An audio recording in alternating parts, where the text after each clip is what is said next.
नमस्कार, आप सभी का स्वागत है। प्रिय विद्यार्थियों, आज हम अंतरा भाग 2 के गद्य खंड का पहला पाठ पढ़ने जा रहे हैं। इस पाठ का नाम है प्रेम घन की छाया स्मृति और इसके लेखक हैं रामचंद्र शुक्ल। पाठ पढ़ने से पहले हम लेखक का परिचय जान लेते हैं। रामचंद्र शुक्ल जी का जन्म 1884 ईस्वी में हुआ था और उन्होंने आरंभिक शिक्षा उर्दू, अंग्रेजी और फ़ारसी में ग्रहण की। उसके बाद स्वाध्याय द्वारा उन्होंने संस्कृत, अंग्रेजी, बांग्ला, हिंदी के प्राचीन और नवीन साहित्य का बड़ी ही गंभीरता से अध्ययन कर लिया। 1905 ईस्वी में उन्होंने नागरी प्रचारणी सभा में हिंदी शब्द सागर के निर्माण कार्य में सहायक संपादक की भूमिका निभाई। वे हिंदू विश्वविद्यालय में हिंदी के प्राध्यापक भी रहे और फिर बाद में वे हिंदी विभाग के अध्यक्ष पद पर कार्य करते रहे। प्रिय विद्यार्थियों, रामचंद्र शुक्ल जी हिंदी के उच्च कोटि के आलोचक, इतिहासकार और साहित्य चिंतक माने जाते हैं। विज्ञान, दर्शन, इतिहास, भाषा विज्ञान, साहित्य और समाज के विभिन्न पक्षों से संबंधित लेखों और पुस्तकों के मौलिक लेखन, संपादन और अनुवादों के बीच से उनका जो ज्ञान संपन्न व्यापक व्यक्तित्व उभरता है वह बेजोड़ है। उन्होंने भारतीय साहित्य की नई अवधारणा प्रस्तुत की और हिंदी आलोचना का नया स्वरूप विकसित किया है। आलोचनात्मक लेखन के अलावा उन्होंने भाव और मनोविकार संबंधी उच्च कोटि के निबंधों की रचना भी की है। शुक्ल जी की गद्य शैली विवेचनात्मक है, जिसमें विचारशीलता, सूक्ष्म तर्क योजना और सहृदयता का योग है। व्यंग्य और विनोद का प्रयोग करते हुए वे अपनी गद्य शैली को जीवंत और प्रभावशाली बनाते हैं। उनके लेखन में विचारों की दृढ़ता, निर्भीकता और आत्मविश्वास की एकता मिलती है। शुक्ल जी का शब्द चयन और शब्द संयोजन बहुत ही व्यापक है। उन्होंने एक तरफ तो तत्सम शब्दों का प्रयोग किया है, तो साथ ही उर्दू शब्दों का प्रयोग भी उनके लेखों में दिखाई देता है। अत्यंत सारगर्भित, विचार प्रधान, सूत्रात्मक वाक्य रचना शुक्ल जी की गद्य शैली की एक बहुत बड़ी विशेषता है। रामचंद्र शुक्ल जी की प्रसिद्धि का एक बहुत बड़ा आधार उनके द्वारा लिखित हिंदी साहित्य का इतिहास है। इसे उन्होंने सबसे पहले हिंदी शब्द सागर की भूमिका के रूप में लिखा था, जिसे बाद में परिष्कृत और संशोधित करके एक पुस्तक के रूप में प्रकाशित करवाया। उनके कुछ और ग्रंथ हैं गोस्वामी तुलसीदास, सूरदास, चिंतामणि चार खंड और रस मीमांसा आदि। इसके अलावा उन्होंने जयसी ग्रंथावली एवं भ्रमर गीत सार का संपादन किया और उनकी लंबी भूमिकाएं लिखी। प्रिय विद्यार्थियों, हमारे पाठ्यक्रम में उनके द्वारा लिखित प्रेम घन की छाया स्मृति नामक एक निबंध है। ये निबंध एक संस्मरणात्मक निबंध है और इस निबंध के माध्यम से शुक्ल जी ने प्रेम घन के चरित्र की बहुत सारी कुछ विशेषताएं हमारे सामने प्रस्तुत की हैं और साथ ही अपना हिंदी के प्रति उनका रुझान कैसे बढ़ता चला गया, किस वातावरण, किस परिवेश से उनका पालन पोषण हुआ, इसका भी इस निबंध में उन्होंने उल्लेख किया है। तो आइए हम पढ़ते हैं रामचंद्र शुक्ल जी द्वारा रचित प्रेम घन की छाया स्मृति। मेरे पिताजी फारसी के अच्छे ज्ञाता और पुरानी हिंदी कविता के बड़े प्रेमी थे। फारसी कवियों की उक्तियों को हिंदी कवियों की उक्तियों के साथ मिलाने में उन्हें बड़ा आनंद आता था। वे रात को प्रायः रामचरितमानस और रामचंद्रिका घर के सब लोगों को एकत्र करके बड़े चित्ताकर्षक ढंग से पढ़ा करते थे। चित्ताकर्षक होता है, बड़े मनमोहक ढंग से वो पढ़ते थे। आधुनिक हिंदी साहित्य में भारतेंदु जी के नाटक उन्हें बहुत प्रिय थे। उन्हें वे कभी कभी सुनाया करते थे। जब उनकी बदली हमीरपुर जिले की राठ तहसील से मिर्ज़ापुर हुई, तब मेरी अवस्था 8 वर्ष की थी। तो रामचंद्र शुक्ल जो है उस समय 8 वर्ष के थे जब उनके पिता की बदली हमीरपुर जिले की राठ तहसील से मिर्ज़ापुर में हुई थी। शुक्ल जी कहते हैं कि उसके पहले ही से भारतेंदु के संबंध में एक अपूर्व मधुर भावना मेरे मन में जगी रहती थी। सत्य हरिश्चंद्र नाटक के नायक राजा हरिश्चंद्र और कवि हरिश्चंद्र में मेरी बाल बुद्धि कोई भेद नहीं कर पाती थी। हरिश्चंद्र शब्द से दोनों की एक मिलीजुली भावना, एक अपूर्व माधुर्य का संचार मेरे मन में करती थी। मिर्जापुर आने पर कुछ दिनों में सुनाई पड़ने लगा कि भारतेंदु हरिश्चंद्र के एक मित्र यहाँ रहते हैं जो हिंदी के एक प्रसिद्ध कवि हैं जिनका नाम है उपाध्याय बद्री नारायण चौधरी। तो प्रिय विद्यार्थियों, अभी हमने पढ़ा है रामचंद्र शुक्ल जी ने अपने पिताजी की कुछ विशेषताओं का उल्लेख यहाँ किया है। और वे विशेषताएं क्या हैं? उनके पिताजी को फारसी भी आती थी, हिंदी कविता के भी वो बड़े प्रेमी थे, और उनकी एक निजी विशेषता ये थी कि वे फारसी कवियों की उक्तियों को हिंदी कवियों की उक्तियों के साथ मिलाने में बड़ा आनंद लेते थे। एक अन्य विशेषता जो अपने पिताजी की उन्होंने बताई है वो है कि वह घर के सभी सदस्यों को रामचरितमानस और रामचंद्रिका पढ़कर सुनाया करते थे। इसके अलावा कभी कभी वे भारतेंदु जी के नाटक भी सुनाया करते थे। लेखक ने अपने बचपन की एक बात को बताया है कि वो 8 वर्ष की आयु से भी पहले से ही उन्होंने सत्य हरिश्चंद्र नामक नाटक सुना था और उसके नायक हरिश्चंद्र के प्रति उसके मन में एक बड़ी ही मधुर भावना जगी रहती थी। लेकिन लेखक कहता है कि बाल बुद्धि मुझे इस बात का निर्णय करने की क्षमता नहीं देती थी। मैं समझता था कि उस नाटक में चित्रित हरिश्चंद्र और कवि भारतेंदु हरिश्चंद्र शायद दोनों एक ही व्यक्ति हैं, क्योंकि उसकी आयु छोटी थी और दोनों को एक समझने के पीछे कारण क्या था कि दोनों के नाम के साथ हरिश्चंद्र लगा हुआ था। और फिर जब उस अपने पिताजी के साथ मिर्ज़ापुर वो आता है तो एक बात उन्हें सुनने को मिली कि भारतेंदु जी के एक मित्र और उनके समय के एक प्रसिद्ध कवि उसी जगह रहते हैं और उनका नाम है उपाध्याय बद्री नारायण चौधरी, जो प्रेमघन नाम से लिखते हैं। तो भारतेंदु मंडल की किसी सजीव स्मृति के प्रति मेरी जितनी उत्कंठा रही होगी ये अनुमान करने की बात है। मैं नगर से बाहर रहता था। एक दिन बालकों की मंडली जोड़ी गई जो चौधरी साहब के मकान से परिचित थे। वे अगुआ हुए। मील डेढ़ का सफ़र तय हुआ। पत्थर के एक बड़े मकान के सामने हम लोग जा खड़े हुए। नीचे का बरामदा खाली था। ऊपर का बरामदा सघन लताओं के जाल से आवृत था। बीच बीच में खंबे और खुली जगह दिखाई पड़ती थी। उसी ओर देखने के लिए मुझसे कहा गया। कोई दिखाई ना पड़ा। सड़क पर कई चक्कर लगे। कुछ देर पीछे एक लड़के ने उंगली से ऊपर की ओर इशारा किया। लता प्रतान के बीच एक मूर्ति खड़ी दिखाई पड़ी। दोनों कंधों पर बाल बिखरे हुए थे। एक हाथ खंबे पर था। देखते ही देखते यह मूर्ति दृष्टि से ओझल हो गई। बस यही पहली झांकी थी। तो जैसे रामचंद्र शुक्ल जी कहते हैं कि बचपन से ही उन्हें भारतेंदु हरिश्चंद्र बहुत प्रिय लगने लगे थे। तो जब वो यहाँ आकर के उन्हें पता चला कि उनके एक मित्र उन्हीं के समय के एक कवि जो हैं यहाँ रहते हैं, तो भारतेंदु के प्रति लगाव होने की वजह से ही लेखक के मन में इतनी उत्कंठा जगी कि वे उन कवि महोदय को देखना चाह रहे थे। तो उनके घर से वो मील डेढ़ मील की दूरी पर रहते थे, लेकिन वो अपने मित्रों की एक मंडली बनाकर चल पड़ते हैं और बद्रीनारायण चौधरी प्रेम घन के मकान के सामने सड़क के किनारे काफ़ी लंबा इंतज़ार करते रहते हैं।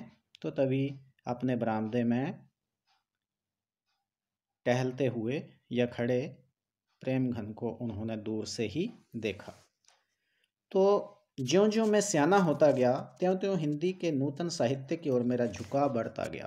क्वींस कॉलेज में पढ़ते समय स्वर्गीय बाबू रामकृष्ण वर्मा मेरे पिताजी के सहपाठियों में थे।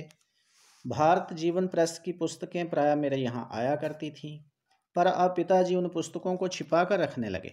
उन्हें डर हुआ कि कहीं मेरा चित्त स्कूल की पढ़ाई से ना हट जाए, मैं बिगड़ ना जाऊं। उन्हीं दिनों पंडित केदारनाथ जी पाठक ने एक हिंदी पुस्तकालय खोला था। मैं वहाँ से पुस्तकें ला ला कर पढ़ा करता। एक बार एक आदमी साथ करके मेरे पिताजी ने मुझे एक बारात में काशी भेजा। मैं उसी के साथ घूमता फिरता चौखंबा की ओर जा निकला। वहीं पर एक घर में से पंडित केदारनाथ जी पाठक निकलते दिखाई पड़े। पुस्तकालय में वे मुझे प्रायः देखा करते थे। इससे मुझे देखते ही वे वहीं खड़े हो गए। बात ही बात में मालूम हुआ कि जिस मकान में से वे निकले थे वह भारतेंदु जी का घर था। मैं बड़ी चाह और कौतूहल की दृष्टि से कुछ देर तक उस मकान की ओर ना जाने किन किन भावनाओं में लीन होकर देखता रहा।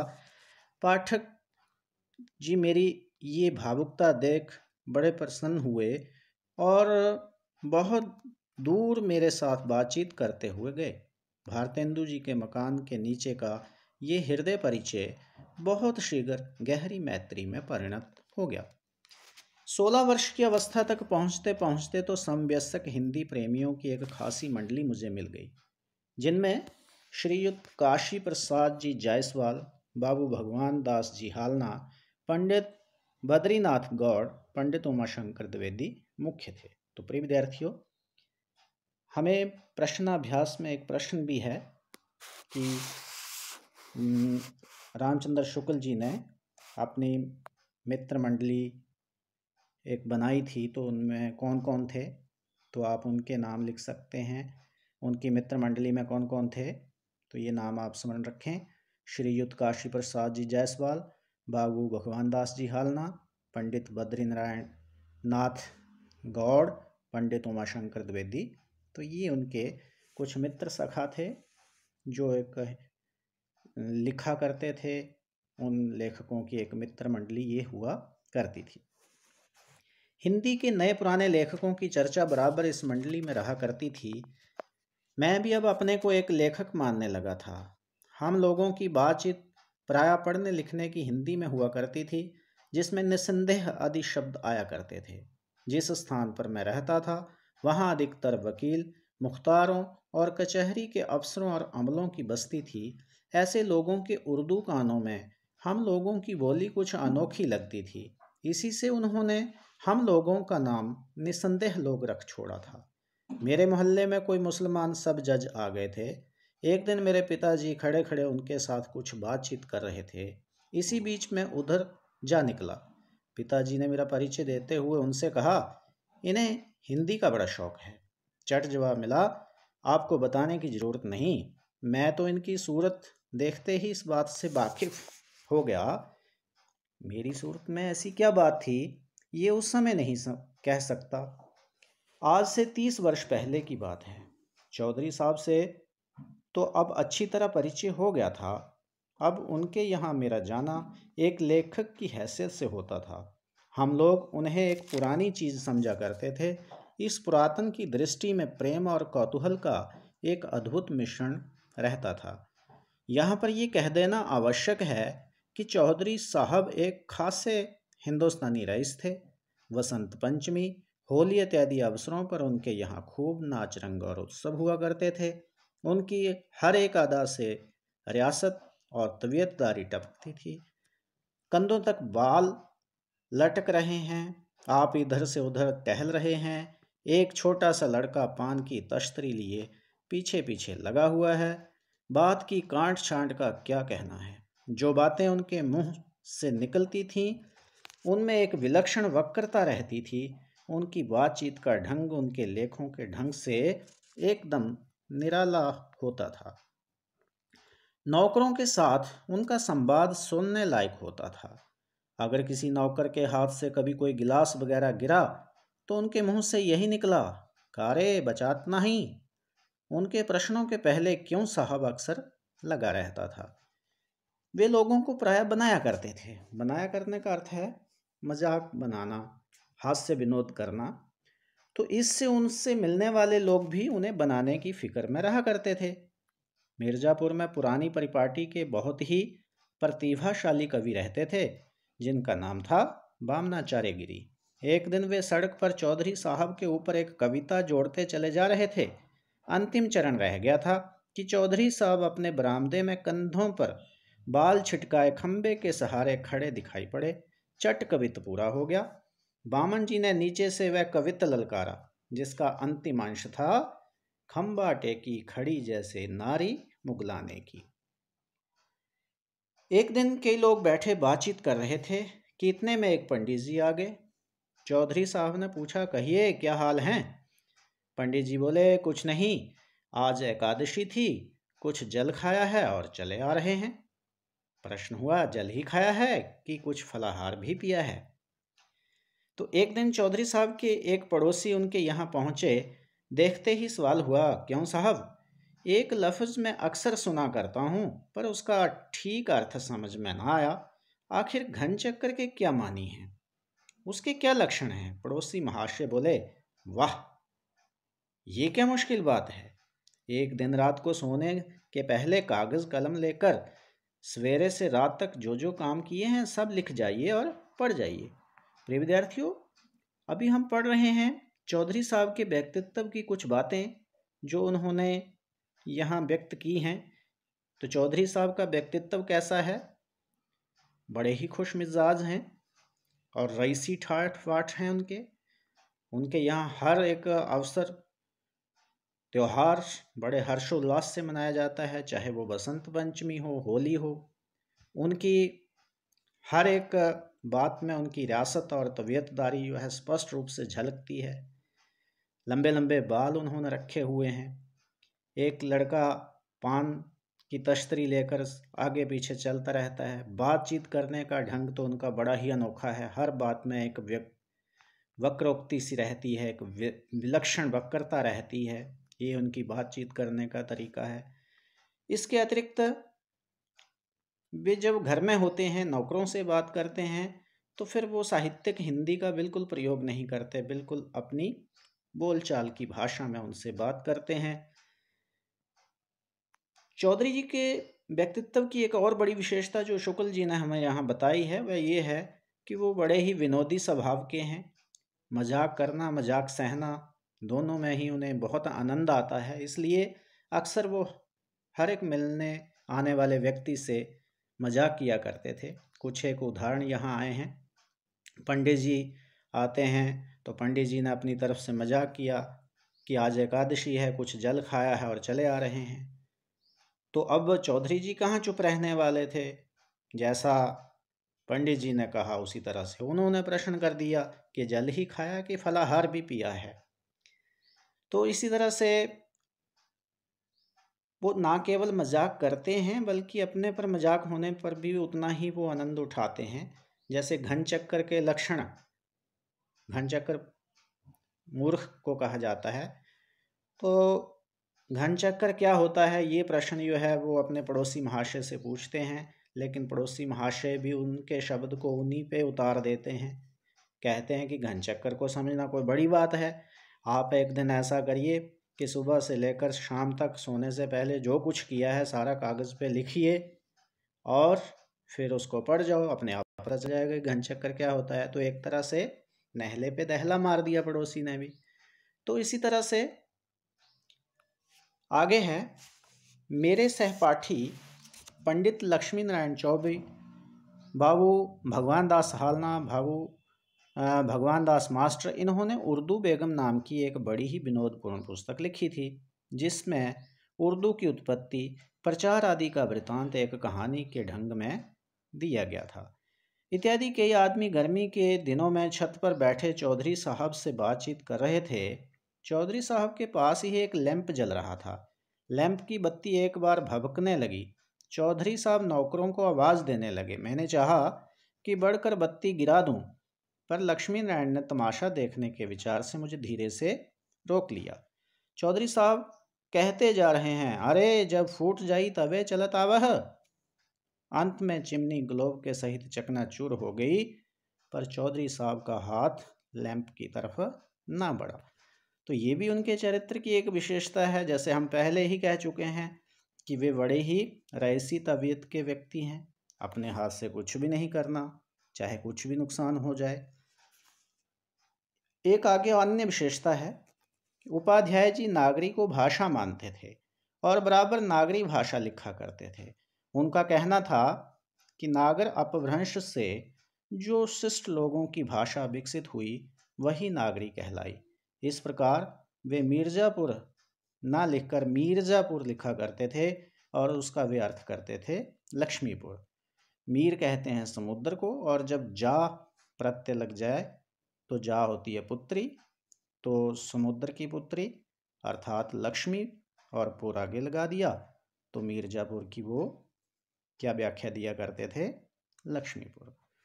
तो प्रिय विद्यार्थियों, ये था रामचंद्र शुक्ल द्वारा लिखा गया प्रेमघन जी पर एक बड़ा ही रोचक संस्मरणात्मक निबंध, जिसमें न केवल लेखक का हिंदी के प्रति झुकाव, साहित्य के प्रति उनकी रुचि किस तरह से विकसित हुई उसका पता चलता है, बल्कि प्रेमघन के चरित्र के भी बहुत सारे पहलू हमारे सामने बड़े मनोरंजक तरीके से उभर कर सामने आते हैं।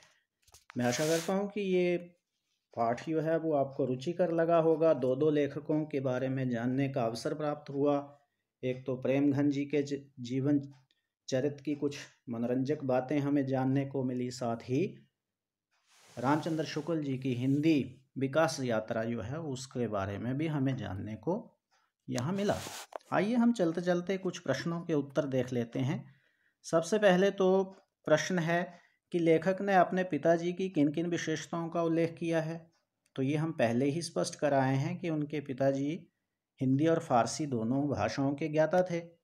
दूसरा, वे दोनों फारसी और हिंदी कवियों की उक्तियों को मिलाने में बड़ा आनंद लिया करते थे। तीसरी विशेषता लिख सकते हो, वे घर के सभी सदस्यों को रामचरितमानस और रामचंद्रिका का पाठ बड़े चित्ताकर्षक ढंग से किया करते थे। चौथी विशेषता आप लिख सकते हो, कभी कभी वे भारतेंदु जी के नाटकों को भी सुनाया करते थे। तो इन विशेषताओं का रामचंद्र शुक्ल जी के जीवन पर बहुत गहरा असर पड़ा। दूसरा प्रश्न देखते हैं, बचपन में लेखक के मन में भारतेंदु जी के संबंध में कैसी भावना जगी रहती थी। बहुत बचपन में ही पिताजी से सत्य हरिश्चंद्र नामक नाटक सुना था, तो उसमें हरिश्चंद्र जो नायक है उसने बाल शुक्ल जी के हृदय पर इतना प्रभाव छोड़ा था कि उसे लगता था कि भारतेंदु हरिश्चंद्र ही राजा हरिश्चंद्र हैं।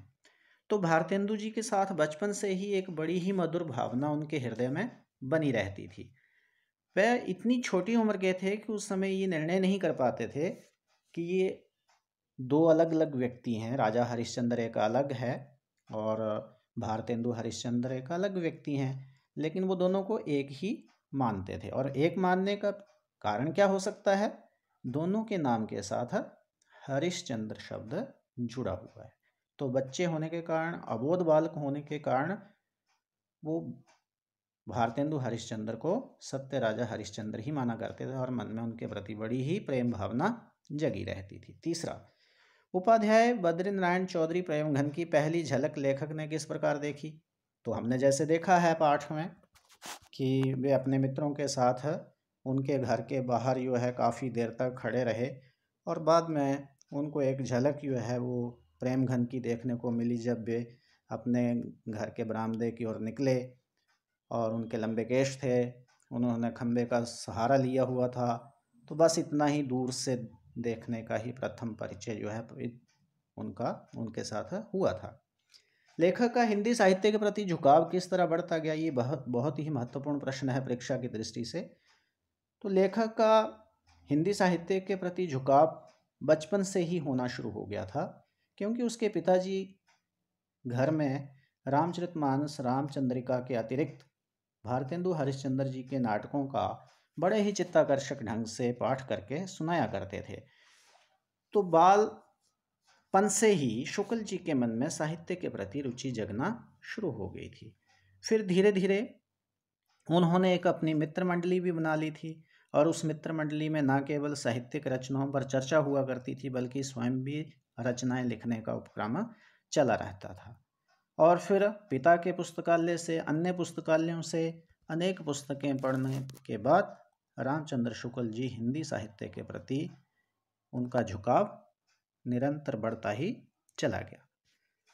5वां प्रश्न देखते हैं, निसंदेह शब्द को लेकर लेखक ने किस प्रसंग का जिक्र किया है। निसंदेह शब्द के द्वारा लेखक ये बताना चाहता है कि युवावस्था से ही हिंदी साहित्य की ओर उनका झुकाव हुआ था और हिंदी में वे तत्सम शब्दों का अधिक प्रयोग करने लगे थे और शुद्ध हिंदी शब्द प्रयोग किया करते थे। तो ऐसे शुद्ध हिंदी शब्द, जबकि उस समय जिस परिवेश में वो रहा करते थे वहाँ लोग कम ही प्रयोग करते थे, वहाँ उर्दू शब्दों का प्रयोग ज़्यादा होता था, लेकिन लेखक जो है वो तत्सम शब्दों का समर्थक अधिक रहा है। तो शायद इसीलिए लोगों ने मजाक बनाने के लिए उन लोगों का नाम निसंदेह रख दिया था कि यानी वो तत्सम शब्दों से युक्त हिंदी का ही प्रयोग किया करते थे। पाठ में प्रश्न 6 है, पाठ में कुछ रोचक घटनाओं का उल्लेख है, ऐसी 3 घटनाएं चुनकर उन्हें अपने शब्दों में आप लिखिए। तो ऐसी कुछ हैं जिनमें अनेक प्रसंग आते हैं, जिनमें रोचक घटनाओं का उल्लेख होता है। सबसे पहले कवि बामनाचार्य हैं, जो कि कवित्व बना रहे हैं और उनको अंतिम पंक्ति नहीं आ रही थी, तो उन्होंने वो अंतिम पंक्ति जो है वो एक तरह से प्रेम घन को देखकर ऐसे ही कर दी थी कि खंबा टेकी खड़ी जैसे नारी मुगलों की नारी के रूप में उनको चित्रित कर दिया था। तो दूसरा जो है, घन चक्कर का अर्थ लेखक मांग रहा है कि घन चक्कर क्या होता है, तो उसका पड़ोसी कहते हैं या उसका एक मित्र कहता है कि इसमें कौन सी बड़ी बात है, अपने जीवन में जो तुम जीते हो करते हो उसको एक बार जान जाइए, देख जाइए, अपने आप घन चक्कर के अर्थ जो हैं आपको समझ आ जाएंगे। इसी तरह से नौकरों के हाथ से कोई गिलास टूट जाने पर भी उनकी बातें जो हैं सुनने लायक होती थी। उनके सामने जो है बत्ती बुझ रही है लेकिन नौकर नहीं आया तो उन्होंने बत्ती भी नहीं बुझाई। इस तरह के अनेक जो हैं प्रसंग जो है इस पाठ में आते हैं, जो बड़े रोचक प्रतीत होते हैं। 7वां प्रश्न है, इस पुरातत्व की दृष्टि से प्रेम और कौतूहल का अद्भुत मिश्रण रहता था, इस कथन किसके संदर्भ में कहा गया है और क्यों कहा गया है। ये कथन जो है बद्रीनारायण चौधरी प्रेम घन के संदर्भ में कहा गया है। वो इसलिए कहा गया है क्योंकि वे उम्र में बड़े थे और रईसों जैसा व्यवहार किया करते थे। युवा साथियों के लिए वो अपने अनुकूल तो नहीं लगते थे, लेकिन पुराने होने के कारण, बड़े होने के कारण उनके लिए रोचक जरूर लगा करते थे। वे उनके लिए बड़े कीमती हुआ करते थे क्योंकि वे उनसे बहुत कुछ सीखने की इच्छा मन में बनाए रखते थे। प्रश्न नंबर 8 देते हैं, प्रस्तुत संस्मरण में लेखक ने चौधरी साहब के व्यक्तित्व के किन किन पहलुओं का उजागर किया है।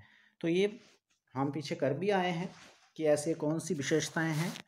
तो आप लिख सकते हो कि इस पाठ में चौधरी साहब के व्यक्तित्व के निम्नलिखित पहलू उजागर किए हैं। सबसे पहले तो उनकी वेशभूषा, वे लंबे केश रखते हैं, रईसी ठाट बाट के व्यक्ति हैं, हर त्यौहार जो है उसको बड़े ही जोशो खरोश के साथ मनाते हैं। एक उनके चरित्र की विशेषता है, वो बड़े ही विनोदी स्वभाव के हैं, स्वयं भी मजाक करते हैं और अपने पर मजाक होने पर भी उसका पूरा आनंद उठाते हैं। बातचीत करने में उनकी एक विशेष वक्रता रहती है, हर बात का एक विलक्षण अर्थ वो निकालते हैं और वो बड़े ही एक साहित्य प्रेमी हैं और शब्दों के मनमाफिक अपने हिसाब से उनकी व्युत्पत्तियाँ, उनके अर्थ स्पष्ट करने में भी उनकी विशेष रुचि रहती है। प्रश्न नंबर 9 है, समवयस्क हिंदी प्रेमियों की मंडली में कौन कौन से लेखक प्रमुख थे। तो जैसा हमने कहा था कि उस शुक्ल जी के अपनी उम्र के कुछ लेखकों की मित्र मंडली बन गई थी और उनमें से थे काशी प्रसाद जायसवाल, बाबू भगवान दास हालना, पंडित बद्रीनाथ गौड़ और पंडित उमाशंकर द्विवेदी। तो ये उनकी एक मित्र मंडली हुआ करती थी। अंतिम प्रश्न है, भारतेंदु जी के मकान के नीचे का ये हृदय परिचय बहुत शीघ्र गहरी मैत्री में परिणित हो गया, इस कथन का आशय स्पष्ट कीजिए। प्रिय विद्यार्थियों, भारतेंदु जी को जब लेखक ने पहली बार देखा था तो सिर्फ उनका मकान ही देखा था और दूर से ही उस मकान को देख पाए थे, क्योंकि केदारनाथ जी जिस घर से निकले थे तो उन्होंने बताया था कि ये भारतेंदु हरिश्चंद्र जी का घर है। शुक्ल जी उनके घर को देखकर ही बड़े विह्वल हो गए थे, क्योंकि भारतेंदु तो बचपन से ही उन्हें बहुत प्रिय लगते हैं। और धीरे धीरे शुक्ल जी का भारतेंदु के साथ जो है परिचय बढ़ता चला गया। दोनों में गहरी मित्रता हो गई और भारतेंदु के घर के नीचे केदार जी और शुक्ल जी के में जो प्रेम संबंध बना वह समय के साथ साथ गहरी मित्रता में बदलता चला गया। तो प्रिय विद्यार्थियों, ये था हमारा रामचंद्र शुक्ल द्वारा रचित संस्मरणात्मक निबंध और उसके प्रश्न उत्तर। मैं आशा करता हूँ कि आपको ये निबंध, ये पाठ रुचिकर लगा होगा, समझ आया होगा, प्रश्न उत्तर भी आपने समझे होंगे। परीक्षा की दृष्टि से ये व्याख्यान आपके लिए उपयोगी सिद्ध होगा। ऐसी शुभकामना के साथ आप सभी का बहुत बहुत धन्यवाद।